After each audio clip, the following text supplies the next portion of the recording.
In the age before the galaxy knew the full measure of its darkness, there was a time of hope, a time of conquest, a time when the stars themselves seemed to bow to the will of a single man. This was the era of the Great Crusade, a grand vision born in the mind of the Emperor of mankind, a god among men who sought to unite the scattered fragments of humanity under a single banner. From the cradle of Terra, his armies marched forth, their ships piercing the void, their weapons bringing light to worlds long shrouded in shadow. At the forefront of this crusade were the Space Marine Legions, warriors forged in the Emperor's gene labs, their bodies clad in ceramite, their hearts burning with the fire of his dream. But even in this age of glory, there were shadows. Shadows cast by pride, by jealousy, by the whispers of betrayal yet to come. Close your eyes, listener, and let the echoes of that lost age lull you. A haunting melody of triumph and treachery that whispers of a fall yet to unfold. Picture a world on the edge of the galaxy, a planet named Kaldor 9, its surface a wasteland of shattered cities and forgotten hopes, its people cowering in the ruins of a civilization lost to time.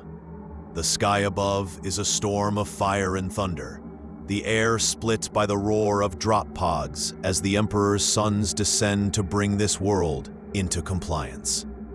The Space Marines of the Luna Wolves, clad in armor of alabaster and green, storm the ruins with a precision that belies their ferocity, their bolters spitting death, their chain swords tearing through the flesh of those who resist. At their head strides a figure of godlike power, a Primarch, one of the Emperor's 20 sons, Horus Lupercal, the favored son, the War Master-to-be, his presence a beacon of the Emperor's will, his voice a clarion call that rallies his warriors to victory. The Primarchs were the Emperor's greatest creation, each one a masterpiece of genetic engineering, a leader crafted to command one of the 20 Space Marine Legions. They were more than men, more than warriors.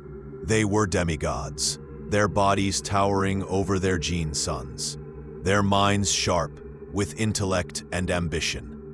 Horus, the first among them, was the Emperor's pride, a leader whose charisma could unite the fractious legions, whose skill in battle was unmatched. But there were others, each with their own strengths, their own flaws. Angron of the World Eaters, a berserker consumed by rage, Fulgrim of the Emperor's children, a perfectionist whose vanity knew no bounds, Perturabo of the Iron Warriors, a siege master whose bitterness festered like a wound, Mortarion of the Death Guard, a stoic outcast who despised the warp, Magnus of the Thousand Suns, a psyker whose thirst for knowledge defied the Emperor's edicts, Lorgar of the Word-Bearers, a zealot whose faith sought the higher power, Conrad Kurz of the Night Lords, a madman whose justice was terror, and Alfarius of the Alpha Legion, a shadow whose loyalties were a mystery even to his brothers. The Great Crusade was a time of unity, or so it seemed, the Primarchs leading their legions from victory to victory, their conquests bringing countless worlds into the Imperium's fold.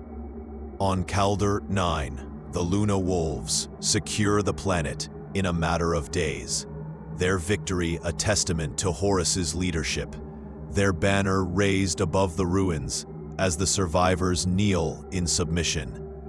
But even in this moment of triumph, there are whispers of resentment among the Primarchs, of rivalries that simmer beneath the surface, of doubts that gnaw at their hearts. Horus, the favored son, feels the weight of his brother's envy, their gazes heavy with unspoken challenges. Angron snarls at the Emperor's decrees, his nails biting into his skull, his rage a fire that cannot be quenched. Fulgrim preens in his perfection, his pride a mirror that reflects his growing disdain for his less refined siblings. Perturabo broods in his fortress, his genius unrecognized, his bitterness a poison that festers with every campaign. These tensions were the seeds of betrayal, planted long before the heresy would bloom, their roots nourished by the Primarch's own flaws, by the Emperor's distant hand, by the galaxy's unyielding darkness. The Emperor had created his sons to be perfect, but perfection is a fragile thing, easily shattered by the weight of expectation, by the sting of neglect, by the whisper of power. On Terra, the Emperor withdrew to his secret projects, leaving Horus to bear the burden of the crusade, a decision that would prove fateful. The Primarchs, left to their own devices, began to drift, their loyalties strained, their hearts open to the temptations that lurked in the void. As the fires of Kaldor IX burn into the night, the Luna Wolves celebrate their victory, their voices raised in songs of glory, their bolters silent for the first time in days. Horus stands among them, his smile a mask that hides the doubts that gnaw at his soul, his eyes fixed on the stars above, where the Emperor's dream shines like a beacon. But in those stars, there are shadows, shadows that whisper of power, of betrayal, of a galaxy that will soon burn with the fires of heresy. Close your eyes, listener, and let the echoes of that forgotten victory lull you, a haunting refrain of a dream on the brink of nightmare, a melody that carries the weight of a fall yet to come. For the Great Crusade was a golden age, but gold can tarnish, and even the mightiest suns can fall. The stars above the conquered world of Kaldor IX burn with a cold, unyielding light, their glow a stark contrast to the fires that still smolder in the ruins below, where the Luna Wolves have claimed another victory for the Emperor's Great Crusade. At the heart of their encampment, Horus Lupercal stands alone, his massive frame clad in the alabaster and green of his legion, his eyes fixed on the horizon, where the galaxy stretches into infinity. He is the Emperor's favored son, the Primarch of the Luna Wolves, a warrior whose name is spoken with reverence across 1,000 worlds. But now, he bears a new title, War Master, the leader of the Great Crusade, the Emperor's chosen to unite humanity in his stead. It is a burden that weighs heavily on his shoulders, a burden that will soon crack the foundations of his loyalty, a burden that will lead him to the edge of damnation. Close your eyes, listener, and let the weight of his struggle lull you. A haunting whisper of doubt and ambition that echoes through the void, a melody of a hero on the brink of his fall. Horus' rise to War Master was a moment of triumph, a recognition of his unmatched skill, his unyielding loyalty, his ability to lead the fractious Primarchs and their legions in the Emperor's name. On the world of Alanor, where the orcs had gathered in a wog that threatened to engulf the galaxy, Horus led the Imperium to a victory that would echo through history. The Emperor himself descended to the battlefield, his golden armor a beacon of light, his voice a thunder that rallied the legions to their final assault. Together, Horus and the Emperor shattered the Orth warlord, their blades a symphony of destruction, their victory a testament to the Imperium's might. In the aftermath, amidst the cheers of the assembled legions, the Emperor raised Horus's list hand and declared him War Master, the commander of the Great Crusade.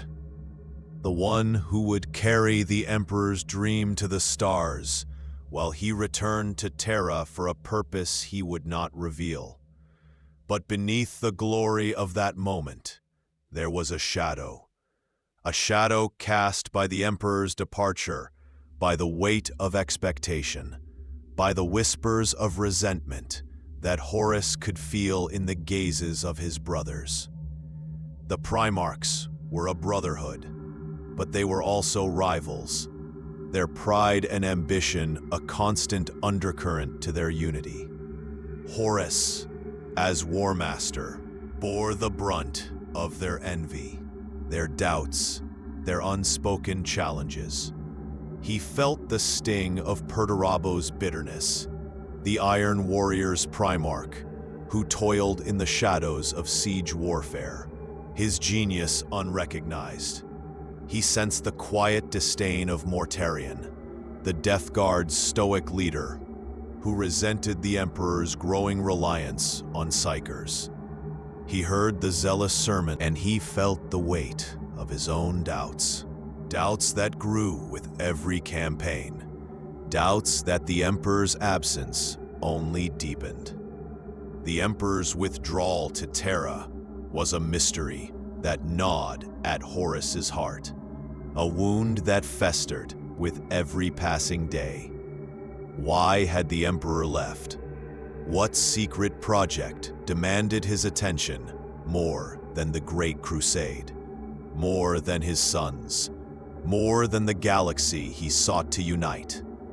Horus was the War Master, but he was also a son. And the Emperor's silence felt like abandonment, a betrayal of the bond they had forged in the fires of war. He stood at the head of the crusade, leading billions of soldiers, countless ships, and 18 legions of space marines. But he felt alone, his father's voice a distant memory, his guidance replaced by the cold weight of responsibility.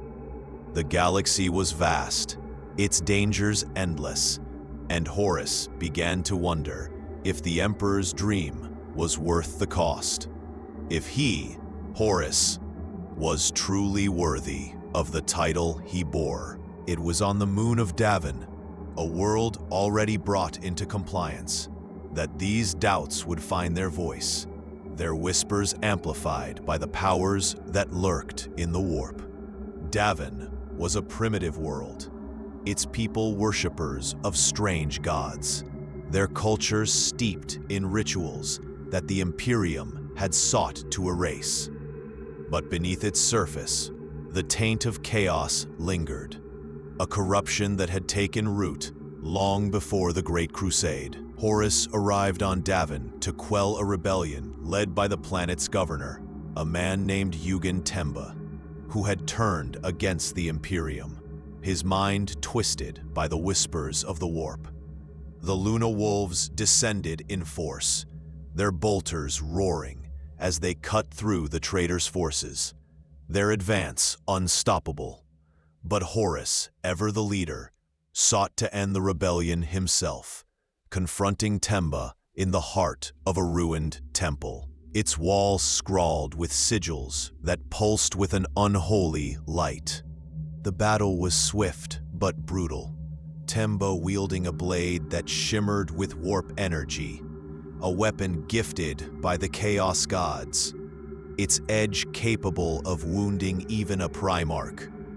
Horus fought with the fury of a god, his talons tearing through Temba's guard, his voice a roar of defiance as he struck the traitor down. But as Temba fell, the blade grazed Horus's arm, its poison seeping into his blood, its corruption reaching into his soul.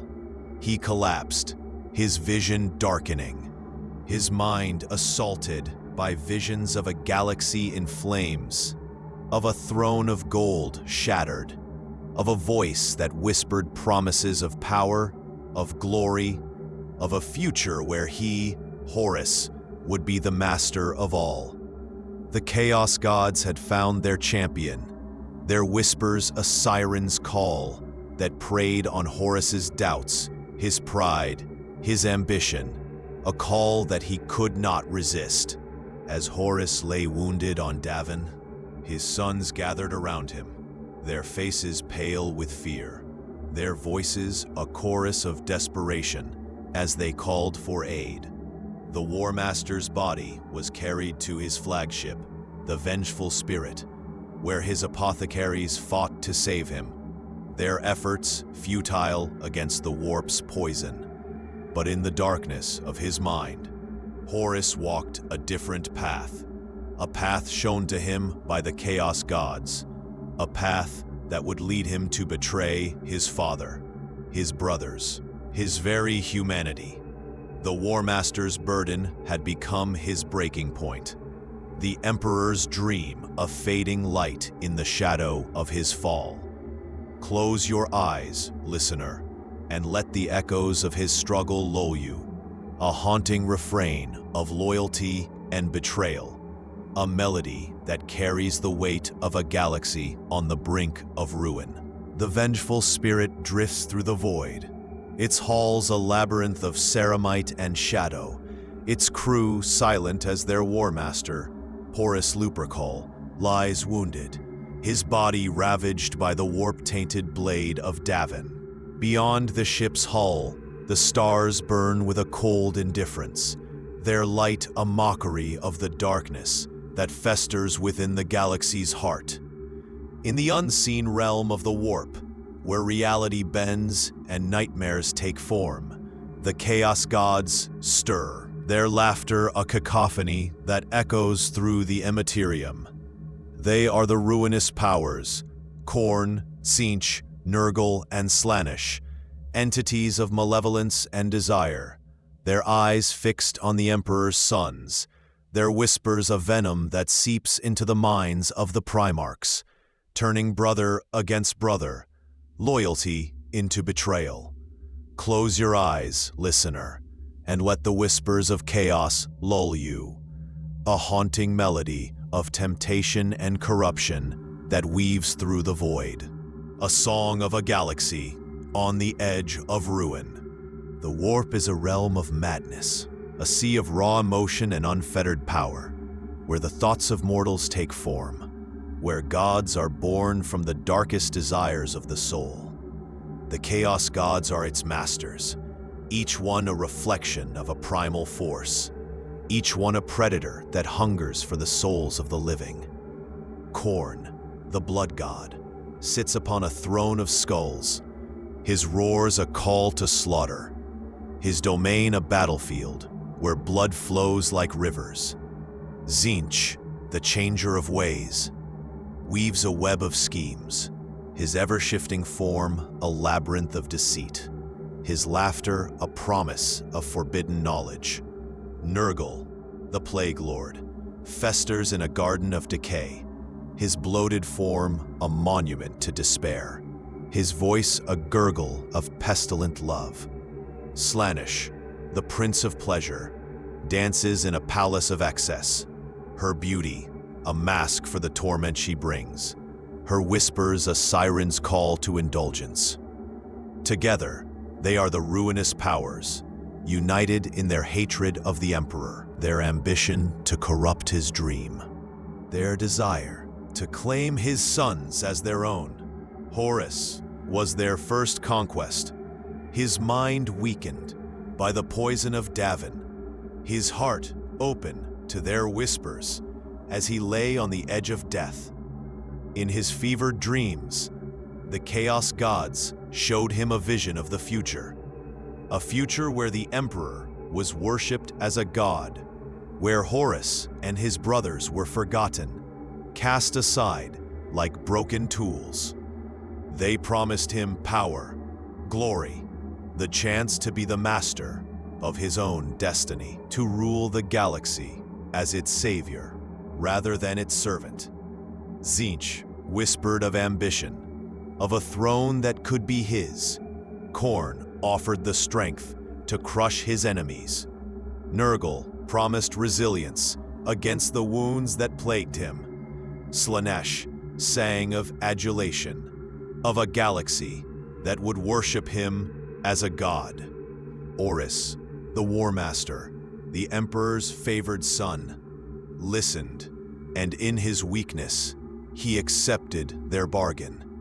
His soul bound to chaos, his loyalty to the Emperor shattered like glass. But Horus was not the only Primarch to hear the whispers of the ruinous powers. For the Chaos Gods knew the flaws of each of the Emperor's sons, their temptations tailored to exploit their deepest desires. Angron of the World Eaters, a Primarch broken by the Butcher's nails implanted in his skull, was an easy target for Khorne. The Blood God fanned the flames of Angron's rage, promising him an eternity of slaughter, a battlefield where his pain would be drowned in the blood of his enemies. On the world of New Syria, where Angron had once been a slave, Khorne's whispers grew loudest, his roars echoing in Angron's mind as he butchered his former masters, his legion following him into a frenzy of violence that would never end. Angron embraced Khorne, his World Eaters becoming a legion of berserkers, their axes dripping with the blood of friend and foe alike. Fulgrim of the Emperor's children, a Primarch obsessed with perfection, fell to Slaanesh, her seductive whispers a mirror to his vanity. On the world of Laren, Fulgrim discovered a blade that shimmered with warp energy, its surface reflecting his own flawless visage, its voice a song of pleasure and excess. Slaanesh spoke to him through the blade, promising him beauty beyond imagining, sensations that would elevate him above his brothers, a perfection that would make him a god. Fulgrim's pride could not resist, his legion descending into decadence, their armor adorned with garish colors, their blades seeking not just victory, but the exquisite agony of their foes. The Emperor's children became Slaanesh's chosen, their pursuit of perfection, a twisted mockery of their former ideals. Magnus the Red, Primarch of the Thousand Sons, was ensnared by Tzeentch, the Changer of Ways, who preyed on his thirst for knowledge and his defiance of the Emperor's edicts. Magnus had always walked a dangerous path, his psychic powers a gateway to the warp, his studies of sorcery a violation of the Council of Nikea's ban. Tzeentch offered him the secrets of the universe, the power to save his legion from the flesh change that ravaged their gene seed, the chance to prove his father wrong.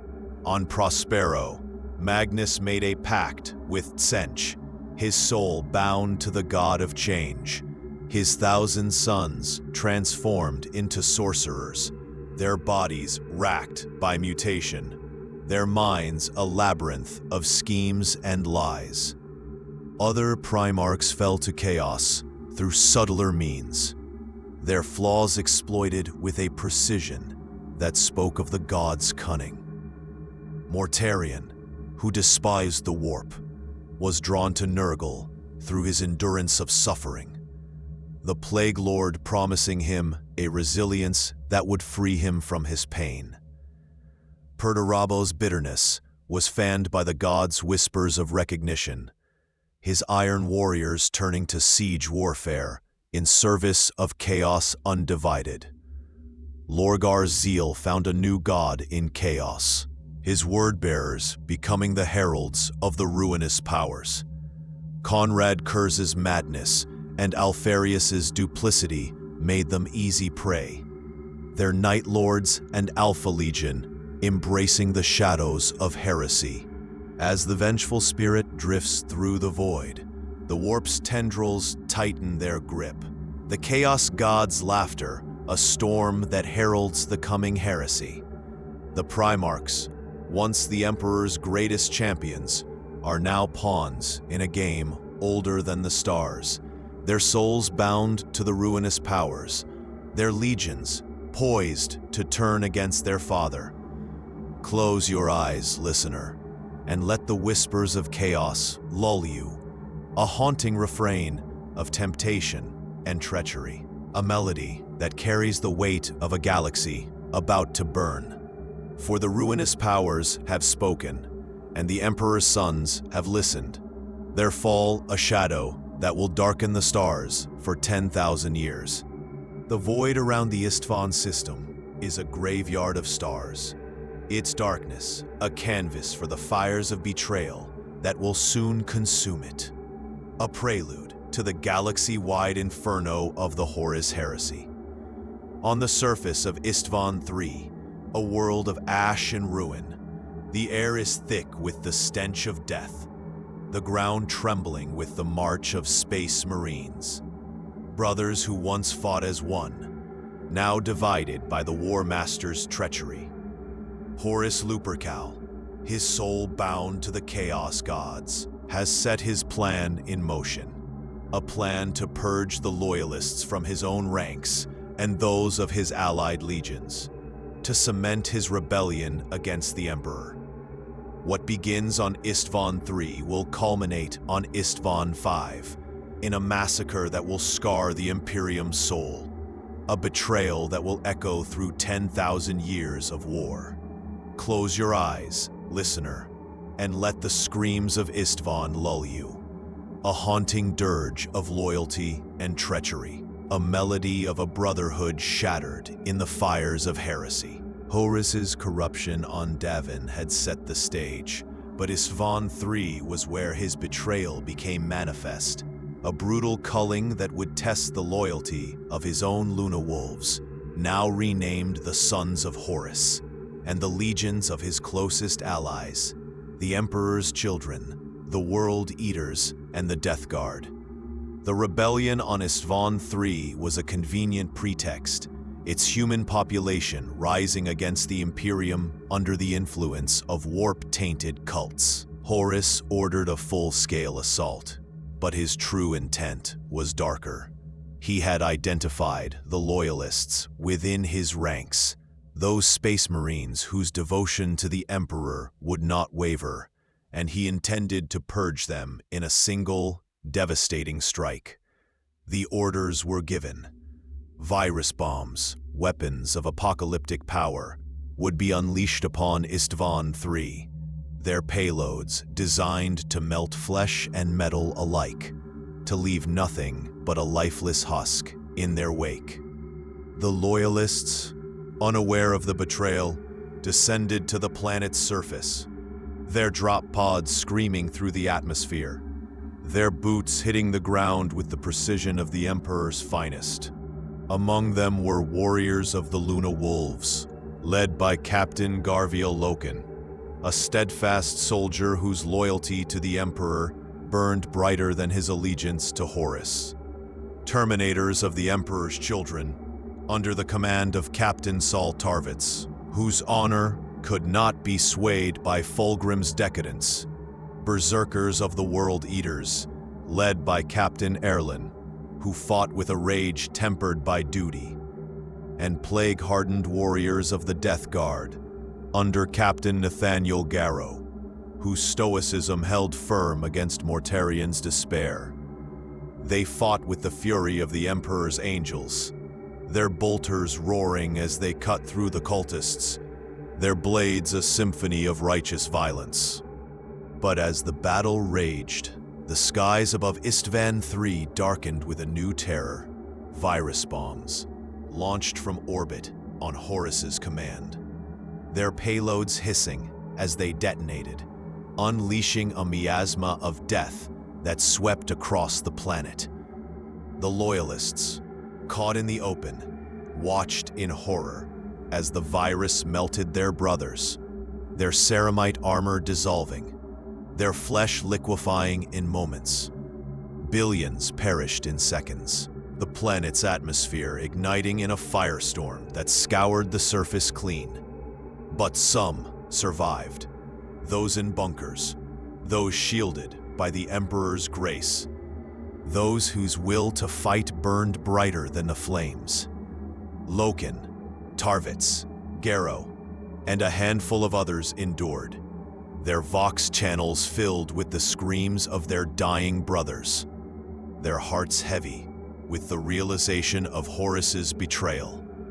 They fought on, a desperate resistance against the traitor forces sent to finish the purge, their defiance, a flickering light in the darkness of Istvan III. The betrayal on Istvan III was but the prelude to a greater horror, the drop site massacre on Istvan V, where Horus would strike a blow that would cripple the loyalist legions and cement his rebellion. Word of the rebellion reached Terra, and the Emperor, his heart heavy with grief, dispatched 7 legions to crush Horus's uprising. The Raven Guard, the Salamanders, and the Iron Hands as the vanguard, supported by the Night Lords, the Iron Warriors, the Word Bearers, and the Alpha Legion. But Horus had planned for this, his whispers of corruption already taking root among the reinforcing legions. The Night Lords, Iron Warriors, Word Bearers, and Alpha Legion had secretly pledged themselves to Horus. Their Primarchs, Conrad Kurz, Perturabo, Lorgar, and Alfarius, swayed by the Chaos God's promises, their loyalty to the Emperor, a lie they had long abandoned.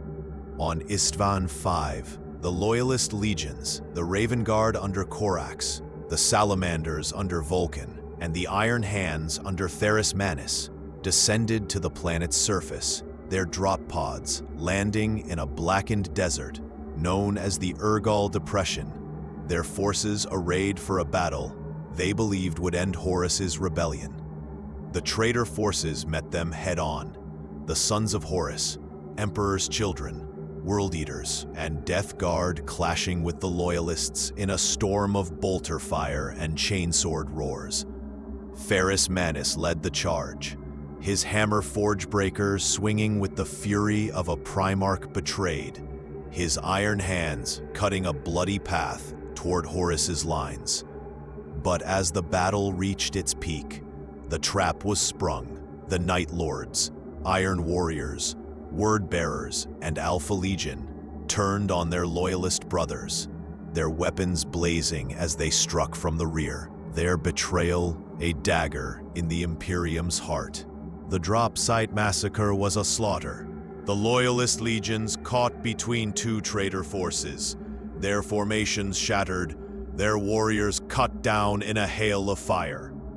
Theris Manus, driven by rage, confronted Fulgrim, his former brother, in a duel that would end in tragedy.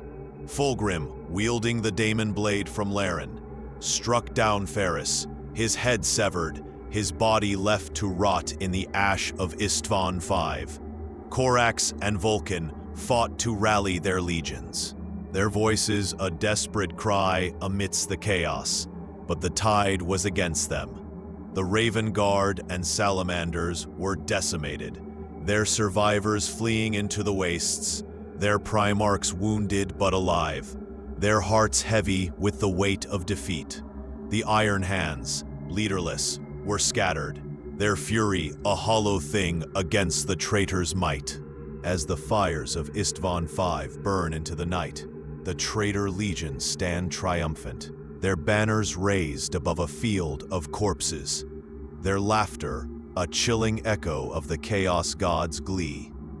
The Imperium lies wounded, its legions broken, its dream of unity shattered by the War Master's betrayal.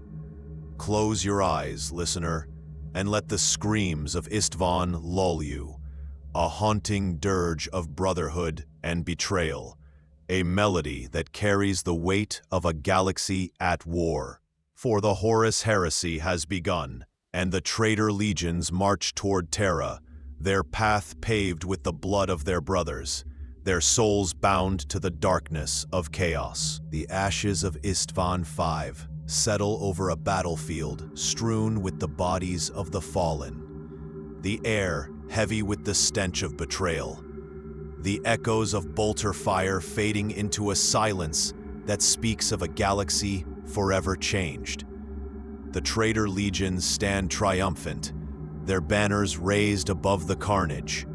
Their Primarchs, once the Emperor's greatest champions, now bound to the Chaos Gods. Their oaths of loyalty shattered by ambition, rage, and despair. The Horus Heresy has begun, its shadow stretching across the stars, its roots buried deep in the hearts of 9 Primarchs who turned from their father's light to embrace the darkness of heresy. Their fall was not a single moment, but a series of tragedies, each one a wound that bled the Imperium dry, each one a step into the abyss. Close your eyes, listener, and let the echoes of their betrayal lull. Horus Lupercal, the War Master, was the first to fall, his corruption on Davin the spark that ignited the heresy. Once the Emperor's favored son, Horus' pride and doubt made him a perfect vessel for the Chaos God's promises.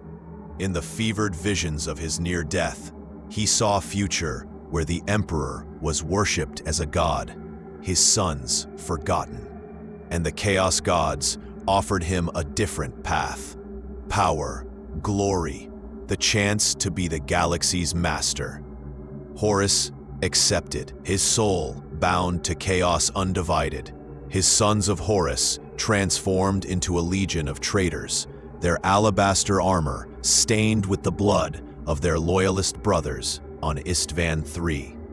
The War Master's betrayal was a declaration of war, his ambition a fire that would burn the Imperium to its foundations.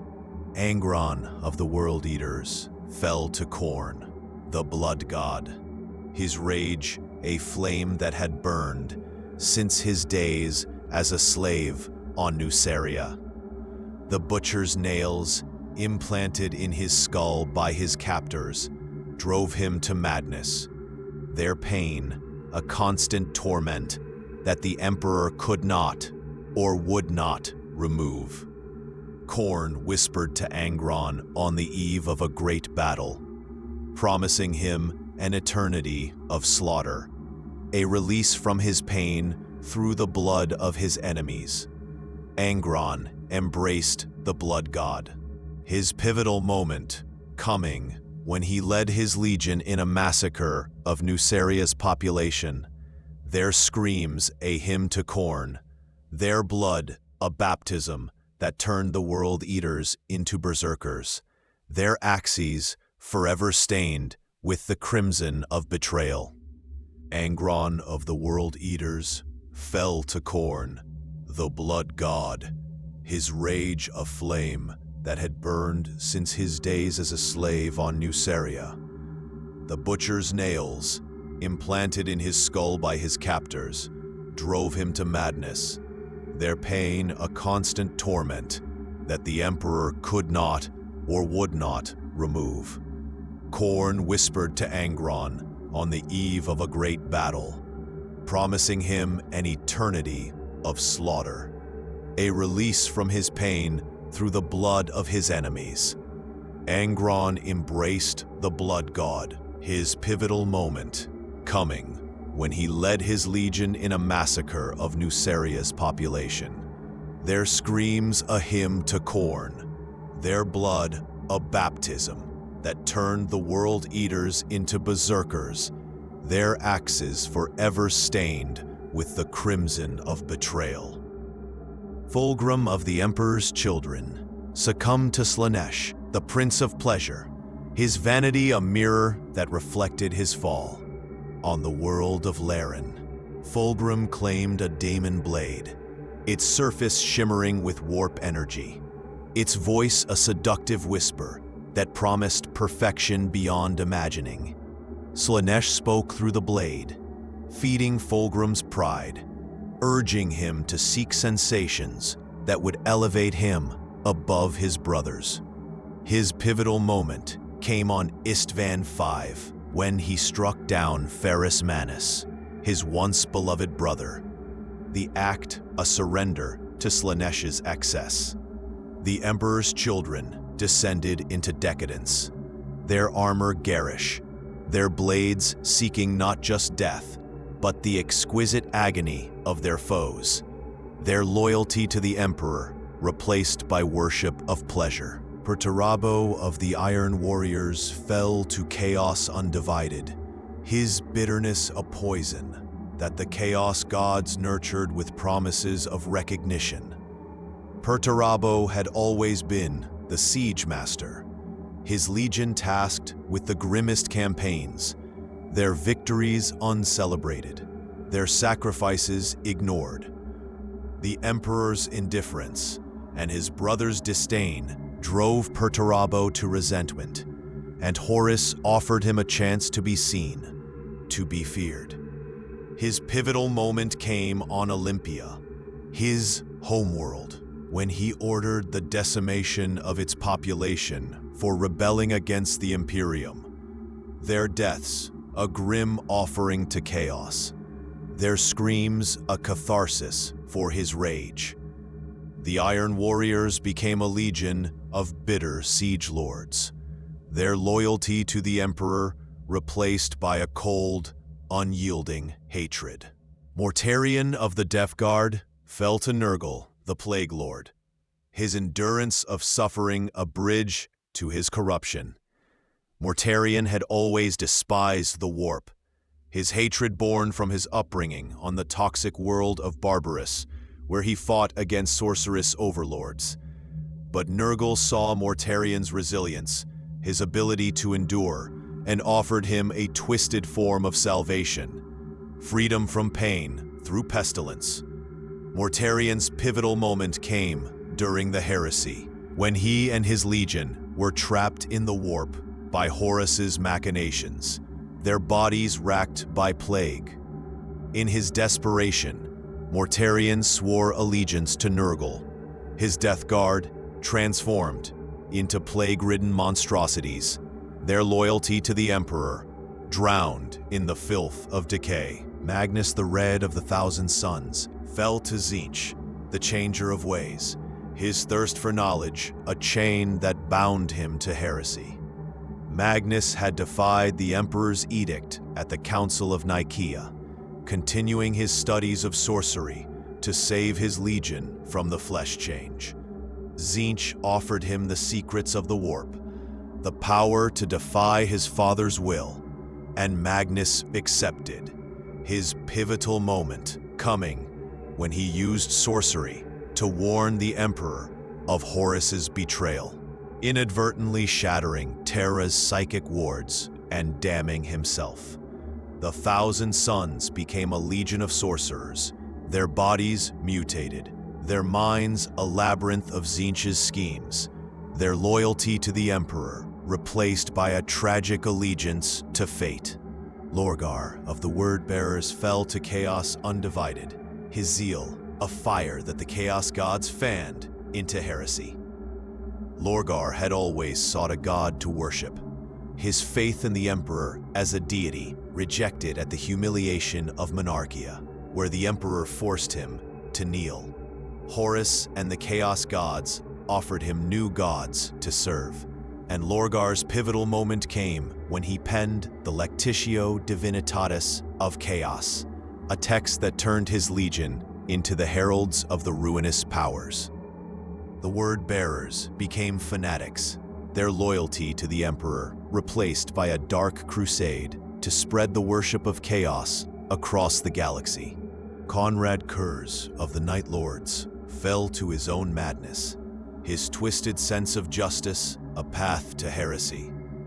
Kurz's visions of a galaxy in flames, of his own death at the Emperor's hands, drove him to terror, his Night Lords becoming a legion of fear. His pivotal moment came on Istvan V, when he turned on his loyalist brothers, his cruelty a weapon for Horus, his loyalty to the Emperor replaced by a nihilistic embrace of chaos undivided. His legion, a nightmare that hunted in the shadows. Alpharius of the Alpha Legion fell to a mystery even his brothers could not unravel. His duplicity a mask for his true allegiance. Alpharius and his twin, Omegan, were masters of deception, their motives shrouded in shadow.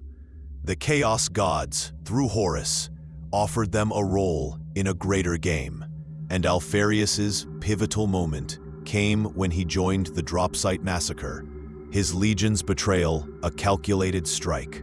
The Alpha Legion became a legion of spies and saboteurs, their loyalty to the Emperor a question that lingers even in the 41st millennium, their allegiance to chaos a riddle wrapped in enigma. As the Traitor Legions gather their strength, their primarchs stand as fallen gods, their legions warped by chaos, their betrayal a wound that will never heal. The galaxy trembles at their march, the Emperor's dream a fading light in the shadow of their heresy. Close your eyes, listener, and let the echoes of their fall lull you. A haunting refrain of pride and despair, a melody that carries the weight of a brotherhood lost to darkness. The skies above Terra burn with 1,000 shades of fire, the cradle of humanity transformed into a battlefield where the fate of the galaxy hangs in the balance. The Traitor Legions, led by the War Master Horus Heresy, have brought their war to the heart of the Imperium, their fleets darkening the heavens, their armies descending upon the Emperor's palace in a tide of blood and warp-forged steel. The once golden spires of Terra are scarred by bombardment, their streets choked with the bodies of the fallen, their air thick with the screams of the dying and the roars of the damned. This is the Siege of Terra, the climactic chapter of the Horus Heresy, where brother fights brother, where the Emperor faces his fallen son, where the dream of a united humanity faces its darkest hour. Close your eyes, listener, and let the thunder of the siege lull you, a haunting dirge of desperation and defiance, a melody of a galaxy on the edge of oblivion. The Siege of Terra was the culmination of years of betrayal, a campaign that saw the Traitor Legions, 9 of the Emperor's once loyal sons and their corrupted warriors, march across the stars to strike at the Imperium's heart. Horus, his soul bound to the Chaos Gods, led the assault, his sons of Horus at the forefront, their ranks swelled by the World Eaters, Emperor's children, Death Guard, Thousand Sons, Iron Warriors, Word Bearers, Night Lords, and Alpha Legion. Their fleet broke through the Sol System's defenses, their ships raining fire upon Terra's surface, their drop pods and dreadclaws delivering legions of traitor Astartes, daemon engines, and wart-spawned horrors to the planet below.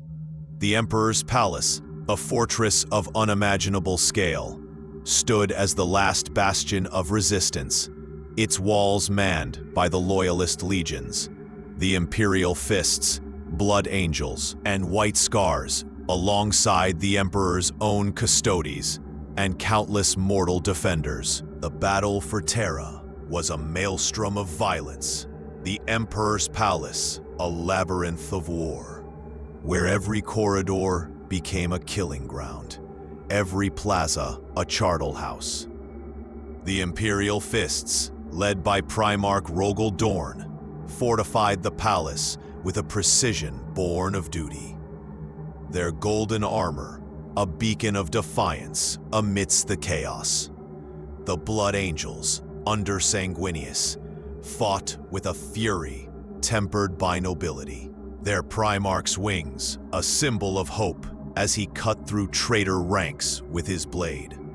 The White Scars, led by Jagatai Khan, struck like lightning, their jet bikes a whirlwind of death that harried the traitor lines. But the Traitor Legions were relentless. Angron's World Eaters, charged with blood-soaked fury. Fulgrim's Emperor's children, reveling in the slaughter's excess. Mortarian's Death Guard, spreading plague with every step. Perdurabo's Iron Warriors, breaching walls with cold efficiency. Daemons of the Warp poured through rifts, torn by the Thousand Suns' sorcery. Their howls, a chorus of madness that drowned out the prayers of the Loyalists. The siege raged for weeks, the Emperor's palace slowly crumbling under the traitor onslaught, its defenders pushed to the brink of despair. Rogel Dorn stood atop the ultimate gate, his voice a thunder that rallied his imperial fists, his hammer a storm that crushed traitor champions. Sanguinius fought at the Eternity Gate, his golden armor stained with blood, his psychic foresight heavy with the knowledge of his own death. Jagatai Khan led a daring counterattack, his White Scars breaking through traitor lines to strike at their rear, their speed a fleeting hope in the face of overwhelming odds. But Horus, aboard the vengeful spirit in orbit, knew the siege was a distraction. His true goal was the Emperor himself. A final confrontation that would decide the fate of the galaxy. Horus lowered the shields of the vengeful spirit, a taunting invitation to the Emperor, a challenge that could not be ignored. The Emperor, clad in his golden armor, teleported aboard the traitor flagship with a retinue of Custodes, Primarchs Dorn and Sanguinius, and a handful of loyal Astartes. They materialized in a nightmare, a ship warped by chaos, its hulls twisted into labyrinths of flesh and metal, its air thick with the laughter of daemons. The Loyalists fought their way through hordes of traitor Astartes and warp-spawned horrors, their blades cutting a bloody path to Horus's throne room. But the War Master had prepared for this moment. His trap sprung as Sanguinius was separated from the group, forced to face Horus alone. Sanguinius, the Angel of Baal, confronted Horus on the bridge of the Vengeful Spirit, his golden wings spread wide, his blade a beacon of light in the darkness.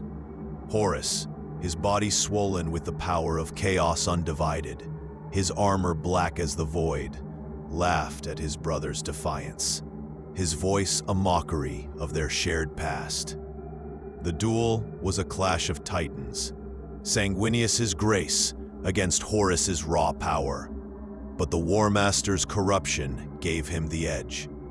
With a brutal strike, Horus shattered Sanguinius's defenses, his talons tearing through the angel's chest, his psychic scream echoing through the warp as he fell, his blood staining the deck, his death a wound that would haunt the Blood Angels for millennia. The Emperor arrived moments later, his heart breaking at the sight of Sanguinius's body, his golden aura flaring with a grief that shook the ship. Horus stood over his brother's corpse, his laughter a taunt, his power a storm that threatened to consume all.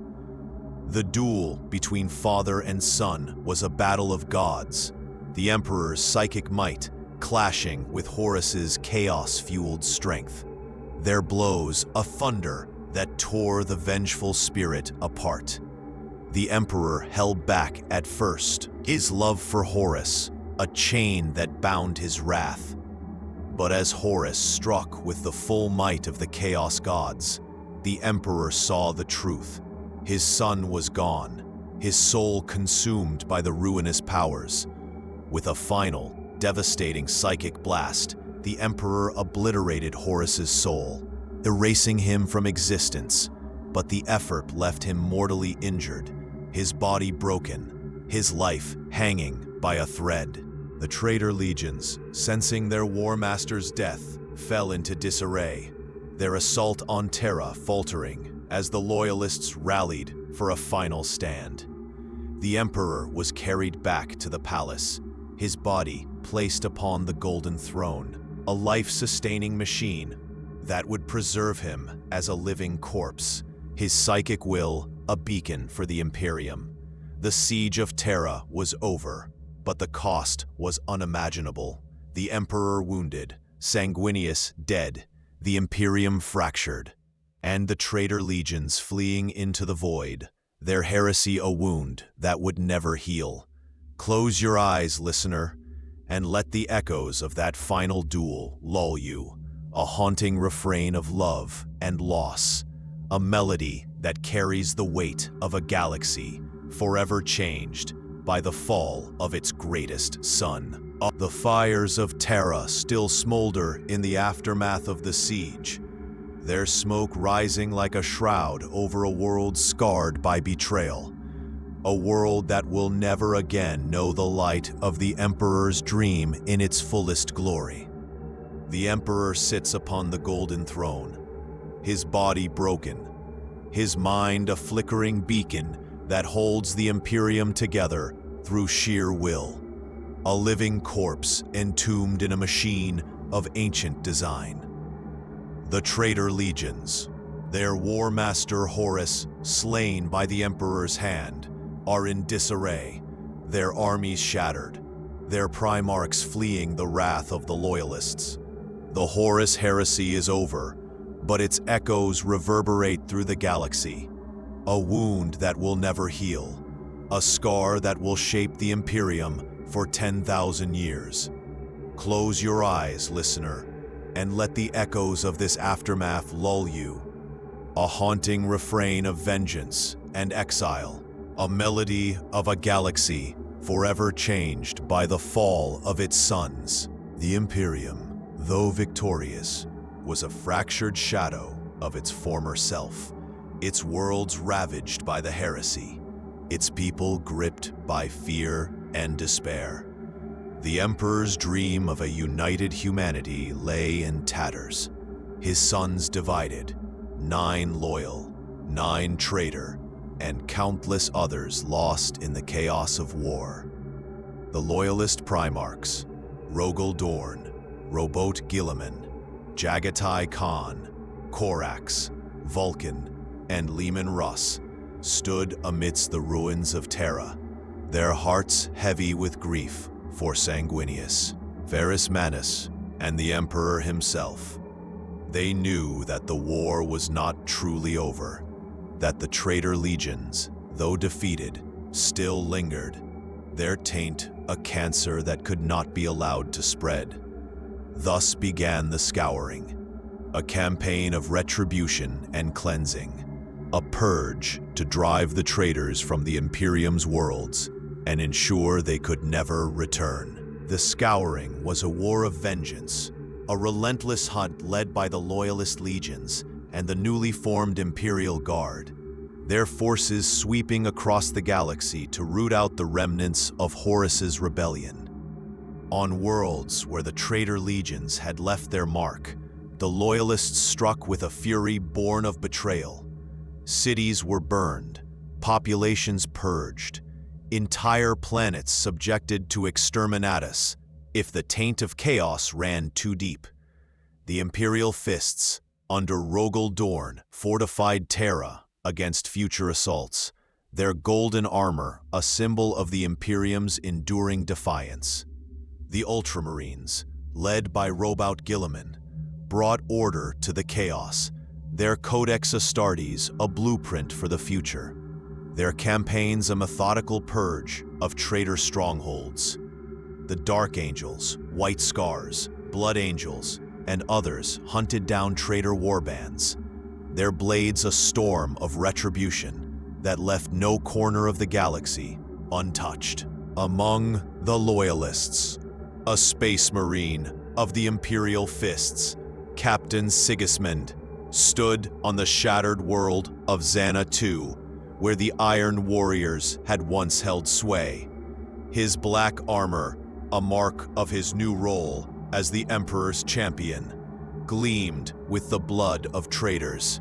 His sword, a relic of the heresy's darkest days. Sigismund had fought through the siege of Terra, his faith in the Emperor unshaken, but his heart was heavy with the loss of his brothers, both those who died and those who betrayed. As he gazed upon the ruins of Zana II, its forges silent, its skies choked with ash, he saw the fleeing ships of the Iron Warriors, their hulls scarred by battle, their course set for the Eye of Terror, a warp storm of unimaginable power, a rift where the materium and immaterium bled into one another. Sigismund knew that the traitors would find refuge there, that their exile was not the end, but a new beginning, a dark rebirth that would haunt the Imperium for millennia. The Eye of Terror became the Traitor Legions' sanctuary, a realm of madness where the laws of reality held no sway, where the Chaos Gods reigned supreme. The traitor Primarchs, now demon princes or broken shadows of their former selves, led their legions into this hellscape, their bodies and souls warped by the warp's influence. The sons of Horus, leaderless without Horus, descended into infighting, their once proud ranks fractured by the loss of their Primarch. The World Eaters, under Angron, now a demon prince of Khorne, became a horde of berserkers, their home a blood-soaked wasteland within the Eye. The Emperor's children, led by Fulgrim, a demon prince of Slaanesh, turned their new world into a palace of excess, their screams of pleasure echoing through the warp. The Death Guard, under Mortarion, a demon prince of Nurgle, festered in a swamp of decay, their bodies bloated with plague. The Thousand Sons, led by Magnus, a demon prince of Tzeentch, built spires of sorcery. The Iron Warriors, Night Lords, Word-Bearers, and Alpha Legion, though their Primarchs, Perturabo, Conrad Kurz, Lorgar, and Alfarius, did not all ascend to demonhood immediately, found their own domains within the Eye, their legions transformed by the warp's influence. The Iron Warriors built fortresses of twisted metal, their bitterness a fuel for their endless sieges. The Night Lords hunted in the shadows, their terror a weapon that pleased the Chaos Gods. The Word-Bearers preached the gospel of chaos, their zeal a fire that burned through the Eye. The Alpha Legion wove their webs of deception, their true allegiance a mystery even to their allies. Together, these legions became the Chaos Space Marines, their gene seed corrupted, their armor adorned with the sigils of their gods, their hatred for the Imperium a flame that would never die. As the scouring drew to a close, the Imperium began to rebuild, its worlds fortified, its armies reorganized, its faith in the Emperor transformed into a religion that would sustain it through the dark millennia ahead. But the Loyalists knew that the Traitor Legions were not gone. They had merely retreated, their exile a temporary reprieve, their hatred a promise of future wars. In the Eye of Terror, the Chaos Space Marines festered, their minds warped by the gods, their bodies twisted by the warp, their legions a shadow of their former glory, but no less deadly. Close your eyes, listener, and let the echoes of the scouring lull you, a haunting melody of vengeance and exile, a refrain that speaks of a war that will never truly end. For the Traitor Legions live on, their heresy a cancer in the galaxy's heart, their return a shadow that looms over the Imperium's future. The Eye of Terror looms at the edge of the galaxy, a gaping wound in reality where the warp spills into the materium. Its crimson glow, a beacon of madness that casts a shadow over the Imperium's dreams. Within this hellscape, the Traitor Legions endure, their exile a crucible that has forged them into something both more and less than they once were. Chaos Space Marines, warriors of the ruinous powers, their souls bound to the gods who corrupted them, their hatred for the Emperor, a flame that burns through 10,000 years. In the 41st millennium, they are a scourge upon the galaxy, their bases within the Eye a testament to their corruption, their black crusades a storm that threatens to drown the Imperium in blood and warp fire. Close your eyes, listener, and let the whispers of the Eye lull you, a haunting melody of corruption and vengeance, a refrain that speaks of a war without end. The Traitor Legions, once the proud Space Marine legions of the Great Crusade, have been transformed by their millennia in the Eye of Terror, their allegiance to the Chaos Gods shaping their bodies, their minds, and their destinies. The Sons of Horus, now known as the Black Legion, are the largest and most feared. Their War Master Horus, long dead, but his legacy carried forward by Abaddon the Despoiler, a warlord of chaos undivided. Abaddon's armor is black as the void, adorned with the Eye of Horus, his Talon of Horus, a relic of his fallen Primarch, his will a force that unites the fractious legions under his banner. The Black Legion's home within the Eye is a fleet of warp-twisted ships. Their flagship, the Planet Killer, a behemoth that rains destruction on Imperial worlds. Their raids a prelude to the Black Crusades that Abaddon leads against the Imperium. The World Eaters, devoted to Khorne, are a legion of berserkers, their Primarch Angron a demon prince who revels in slaughter. Their home in the Eye is Scalathrax, a blood-soaked world where rivers of crimson flow, where the air is thick with the screams of the damned.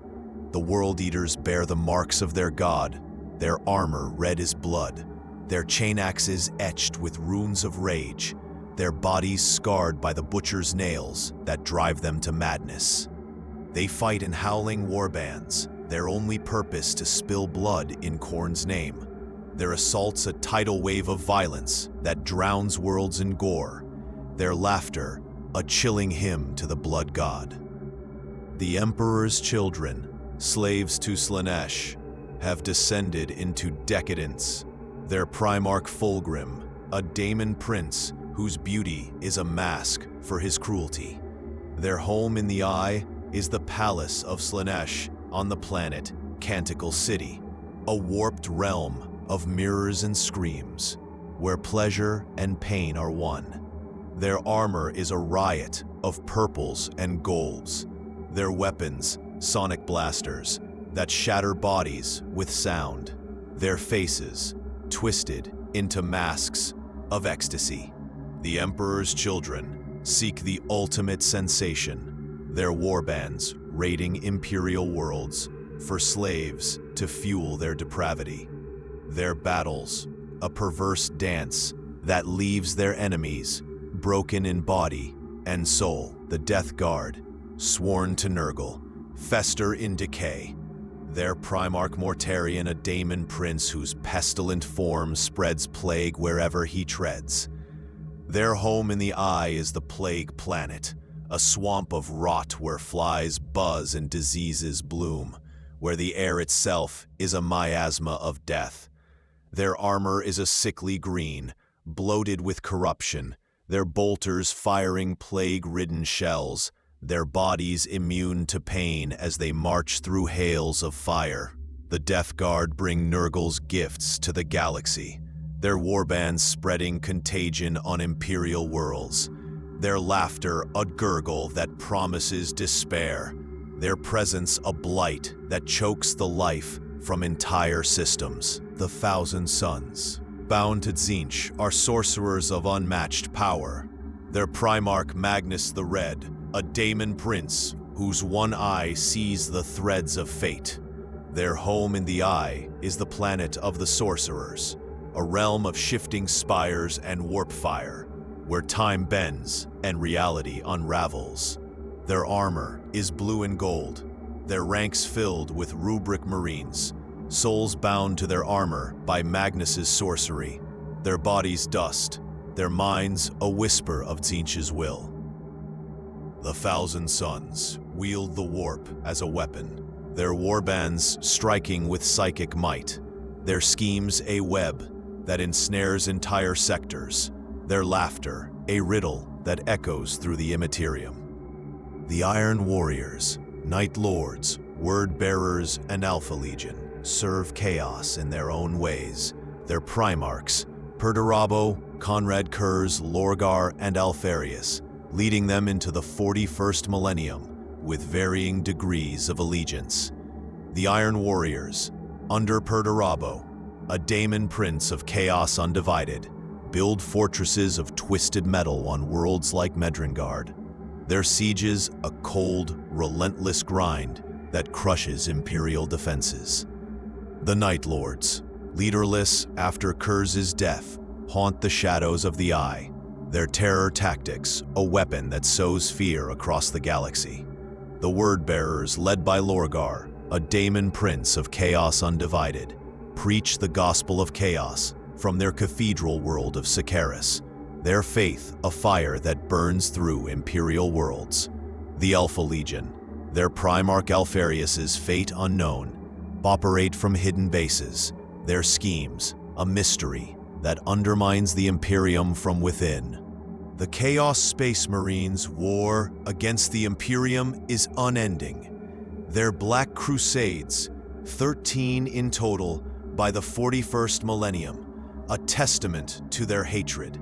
Abaddon's campaigns, like the 13th Black Crusade that shattered Cadia, bring the Traitor Legions together in a storm of destruction, their warbands pouring from the Eye to burn Imperial worlds, their demonic allies a tide of warp-spawned horror. The Imperium fights back with Bolter and Faith. But the Chaos Space Marines are eternal, their bases in the Eye a fortress of madness, their gods a power that cannot be broken. Close your eyes, listener, and let the echoes of their war lull you, a haunting melody of corruption and wrath, a refrain that speaks of a galaxy that will never know peace. For the Traitor Legions are the gods' champions, their hatred a storm that will rage until the stars burn out. The Eye of Terror pulses with a malevolent light, its crimson glow a scar across the galaxy, a realm where the Traitor Legions dwell in their twisted exile, their souls forever bound to the chaos gods they swore to serve.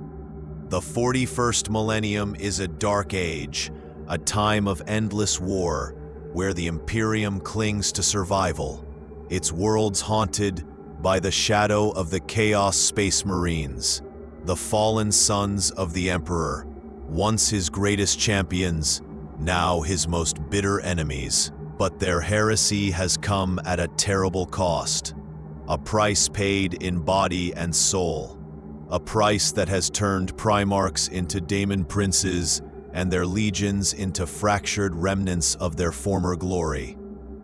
Close your eyes, listener, and let the echoes of their suffering lull you, a haunting melody of pride and torment, a refrain that speaks of a betrayal that consumes its own. The Traitor Primarchs, once demigods of the Great Crusade, have paid the ultimate price for their allegiance to chaos.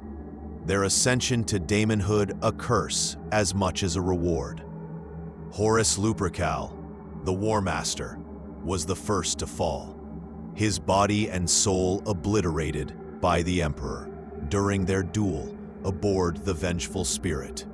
His dream of ruling the galaxy reduced to ash. His name a curse that haunts his former brothers. But those who survived the heresy found no peace in their victory over death. Angron, Fulgrim, Mortarion, Magnus, Perturabo, and Lorgar each ascended to daemonhood, their mortal forms cast aside, their souls bound to their gods, their freedom a lie whispered by the ruinous powers. Angron, now a demon prince of Khorne, is a towering monstrosity of rage, his wings of fire a mockery of Sanguinius's nobility, his axe a storm that reaps skulls for the blood god. But his ascension has stripped him of what little humanity he had left. The butcher's nails, now a part of his demonic form, his mind a prison of endless fury, his memories of Nuceria a torment that drives him to slaughter. Fulgrim, a demon prince of Slaanesh, slithers through the warp on a serpentine body, his beauty a grotesque perfection, his mind lost to the pursuit of sensation, his betrayal of Ferrus Manus a wound that festers in his soul, his laughter a hollow echo of his former pride. Mortarion, a daemon prince of Nurgle, is a bloated figure of decay, his wings tattered, his scythe reaping lives for the Plague Lord, his body a vessel for pestilence. But his hatred of the warp, once his defining trait, is now his eternal prison, his allegiance to Nurgle a bitter irony, his endurance a chain that binds him to an eternity of rot. Magnus the Red, a daemon prince of Tsench, towers over his sorcerous domain, his one eye a window to the warp, his power unmatched. But his ascension came at the cost of his legion. The flesh change he sought to cure, now a curse that binds the thousand suns to dust. His defiance of the Emperor a tragedy that echoes through his schemes. Perturabo and Lorgar, daemon princes of chaos undivided, endure their own torments.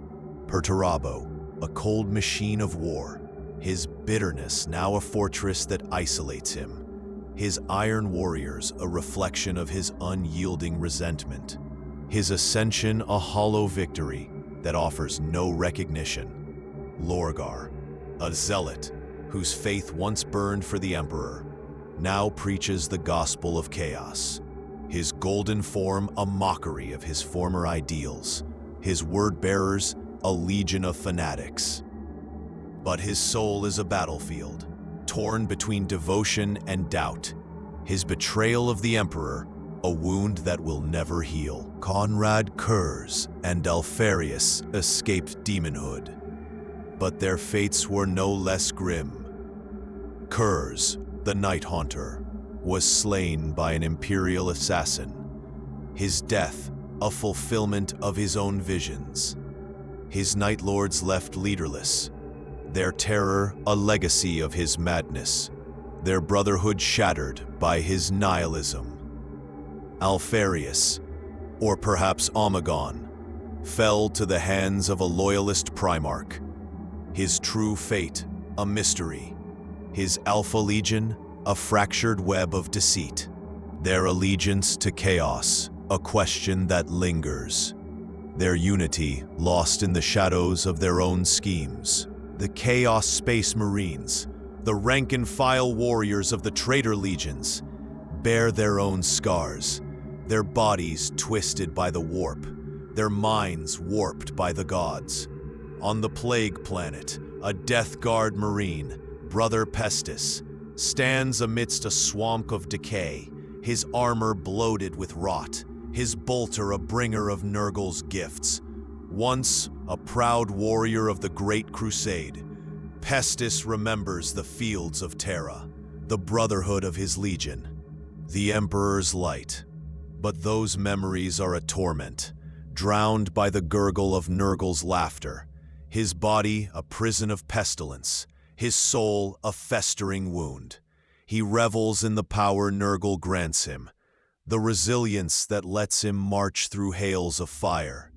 But in the quiet moments, he mourns the brotherhood he lost, the Imperium he betrayed, the humanity he can never reclaim. Across the Eye, this story repeats. The World Eaters, their minds shattered by rage, their bodies scarred by endless slaughter. The Emperor's children, their senses dulled by excess, their souls hollowed by Slaaneish's gifts. The Thousand Sons, their bodies dust, their minds a labyrinth of Tzeentch's lies. The Black Legion, their unity a fragile thing, their hatred for the Imperium a fire that consumes their past. The Chaos Space Marines are powerful, their warbands a terror that plagues the galaxy, but they are also broken, their brotherhood replaced by rivalry, their glory a distant memory, their lives an eternity of servitude to gods who care nothing for their dreams. As the Eye of Terror pulses with the laughter of the Chaos Gods, the Chaos Space Marines endure, their heresy a chain that binds them, their betrayal a curse that torments them. They fight on, their black crusades a storm that rages against the Imperium. But they fight as shadows of their former selves, their souls lost to the gods, their brotherhood a memory drowned in blood. Close your eyes, listener, and let the echoes of their torment lull you. A haunting melody of power and despair, a refrain that speaks of a cost too terrible to bear.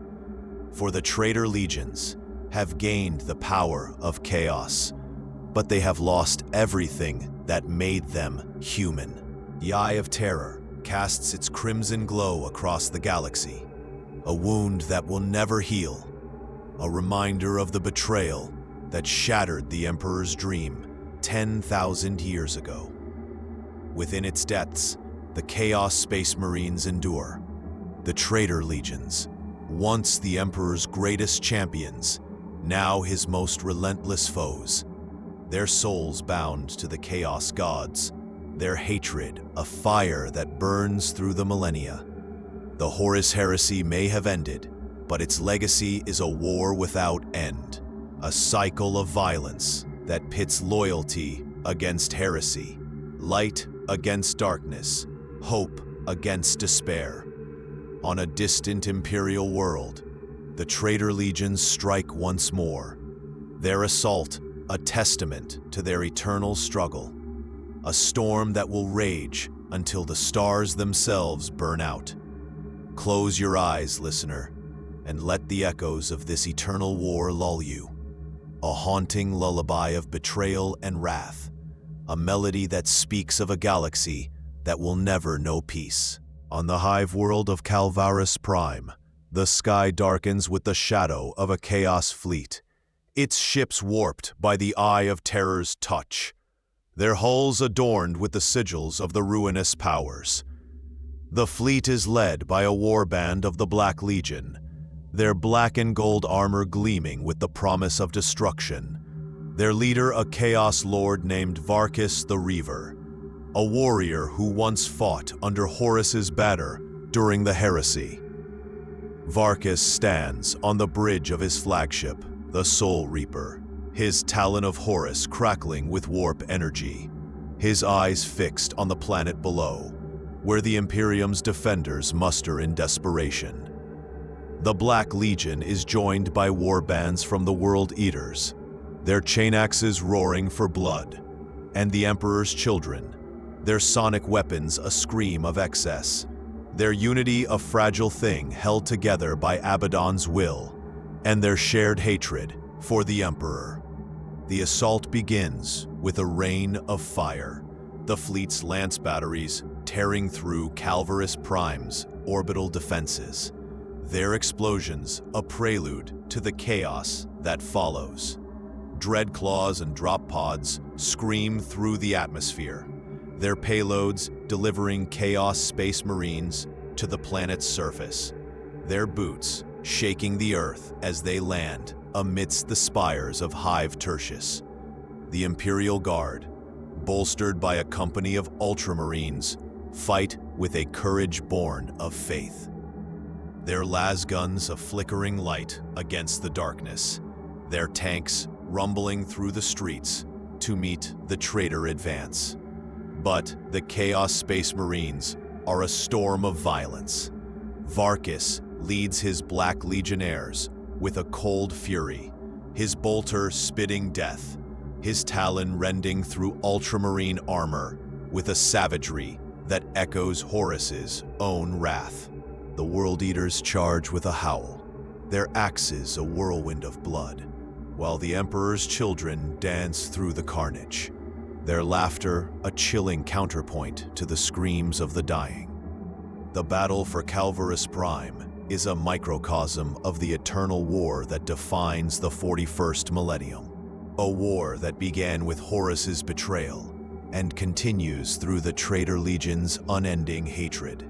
Their legacy is a wound that festers in the Imperium's heart, a scar that has shaped the galaxy into a place of grim darkness, where there is only war.